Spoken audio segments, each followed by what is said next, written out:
Olá, hoje a gente vai mergulhar de cabeça num dos textos mais bonitos e, olha, mais profundos de toda a Bíblia, o comecinho do Evangelho de São João.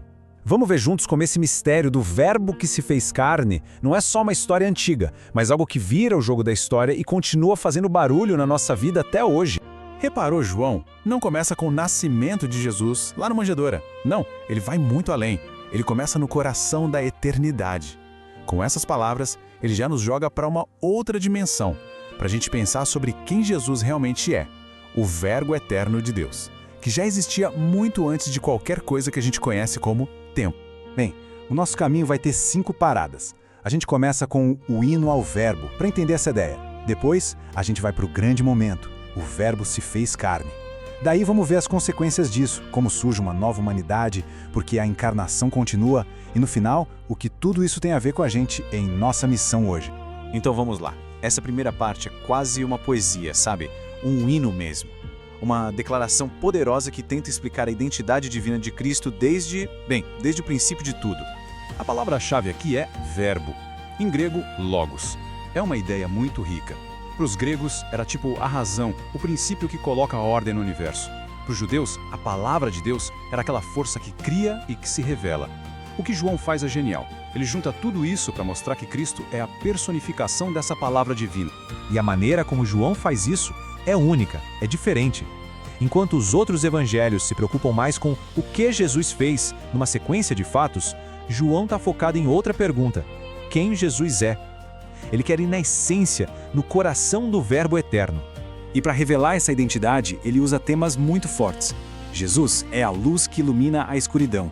É a vida que nos é oferecida. É a verdade que mostra o caminho para o Pai. E claro, é o amor, que é a própria natureza de Deus. E aqui está o ponto central. O papel do Verbo como o agente da criação. Ele não é parte da criação, entende? Ele é aquele por meio de quem tudo veio a existir. Isso já coloca a divindade dele num outro patamar. É como se toda existência tivesse a assinatura dessa palavra. E isso tudo leva a gente para uma pergunta que dá um nó na cabeça, um paradoxo que desafia a nossa lógica.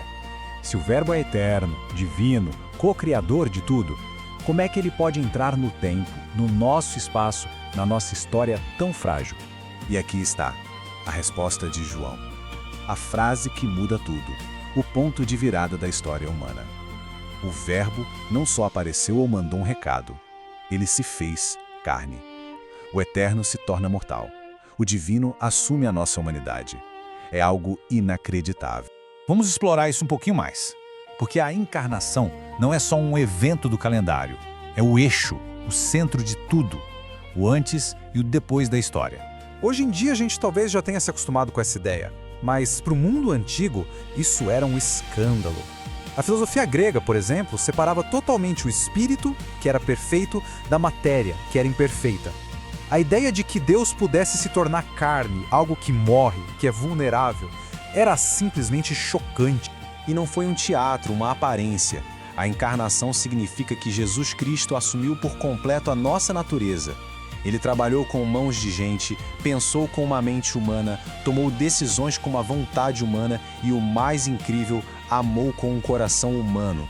Ele se tornou um de nós em absolutamente tudo, menos no pecado. Ok, e qual é o impacto disso na gente?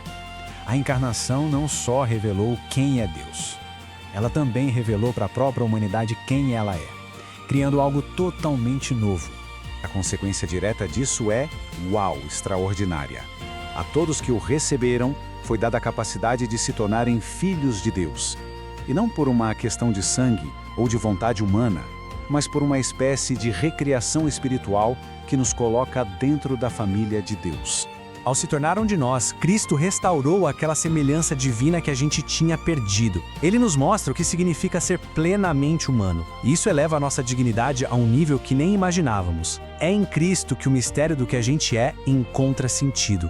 Agora vamos para uma ideia um pouco mais profunda. A de que a encarnação não ficou presa lá no passado. Ela é uma realidade viva, que continua acontecendo, se desdobrando no tempo. A gente pode pensar na encarnação de 2 jeitos. Tem um sentido restrito, que é aquele evento histórico, único. O Verbo se fez carne no ventre de Maria, ponto. Mas existe também um sentido alargado, que é a continuação, a expansão dessa mesma realidade ao longo da história até o fim. E como isso acontece na prática? Bem, a encarnação continua através da igreja, que é como se fosse o seu corpo no mundo. Continua de um jeito muito especial na Eucaristia, onde ele está realmente presente. E continua através de cada pessoa de fé, que se torna uma portadora de Cristo para o mundo. O Papa Bento XVI resumiu isso muito bem. Ele disse que essa necessidade de Deus se fazer carne e de entrar no nosso mundo precisa continuar. Cristo ainda hoje bate na nossa porta, sabe? Precisando de gente que coloque a própria vida à disposição dele para ajudar a reconciliar o mundo. E aí a gente chega na pergunta final. O que a gente faz com tudo isso? Como é que a gente pega esses conceitos gigantes e traz para a nossa vida, para o nosso dia a dia, especialmente agora, pensando no futuro, no ano que vem? A gente é chamado a ser Christophoroi. É uma palavra grega que significa literalmente portadores de Cristo. É um nome forte, né? A nossa missão é essa: continuar a presença, as palavras e as ações de Cristo no mundo. Viver de um jeito que o Verbo encarnado continue falando e agindo através de nós. E isso se torna real nas pequenas coisas, nos nossos pensamentos, no que a gente fala, nas nossas ações, no serviço ao outro. Significa se colocar a serviço do Evangelho, do Reino. E olhando para o ano que está para começar, o desafio é esse: dar o nosso melhor para que essa missão seja de verdade. E a nossa reflexão termina com essa pergunta, que fica no ar. Não é uma pergunta teórica, é bem pessoal e urgente. Como cada um, na sua realidade, com a sua vida, pode ser um portador de Cristo? Como a gente pode permitir que a encarnação continue transformando o mundo a partir de nós? A resposta, no fundo, está nas escolhas de cada dia.